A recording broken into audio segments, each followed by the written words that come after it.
ለምንድን ነው የሚነሳው የጦርነት? ምን አነካካቸው? ምንድን ነው የሚያጠጋጋቸው የሚለውን ማየት እንቀጥላለን። በልጆች መካከል ምንም አይነት ግጭት የሌለበት ቤት ያ ቤት ኖርማል አይደለም።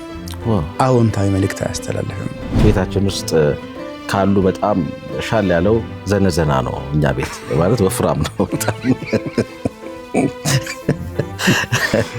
አንዳንዴ በር ምን ሸነጎረበታለን ይመስለኛልና እሱን ይዛ ነው የምትቀመጠው።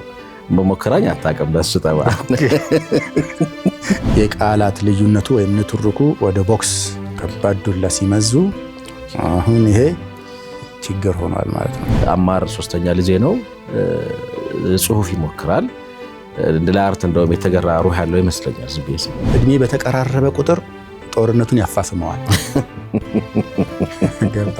ለምሳሌ ማለት ብዙ አትበልጠኝም አይነት ስልብ ነው ማለት ነው። ልጆች ማይጋጩ ሁሌ ፍቅር፣ ሁሌ ስምምነት፣ ሁሌ እጅና ጓንት ምናምን መሆኑ ልክ አይደለም ይላሉ። አዎንታዊ ይሄ በጣም መተንተን አለበት። በስንት ዱዓ ያገኘሁትን ሰላም። ወላጆች ለልጆቻቸው ፍቅርን ሲያከፋፍሉ ሁሉንም ልጅ በእኩል አያከፋፍሉም። ብዙ ጊዜ ያሁኑ ችግር እሱ ነው። ቤት ውስጥ በሚፈለገው ደረጃ ጦርነቱ ከሌለ ማዋጋት ሁሉ ሊኖርባቸው ይችላል ማለት ነው። እንደዛ ነው ከሆነ ሐሳብ አይደል? ለትጃውን ማኪስ ትራስ እንደዚህ ያለው ትራስ ያስቀመጠባትና ራስ ልጇ ላይ ሲቀመጥ እናት ገባች።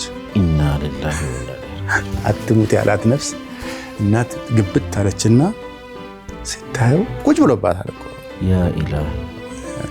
አንዳንድ ጊዜ እስከዚህ ድረስ ማለት በቃ እሱ ጣል ተደረኩኝ ብሎ ማሰብ ማለት ነው። ለጎጆዬ ዕለተ ማክሰኞ ምሽት ከ2:30 ጀምሮ ይጠብቁን።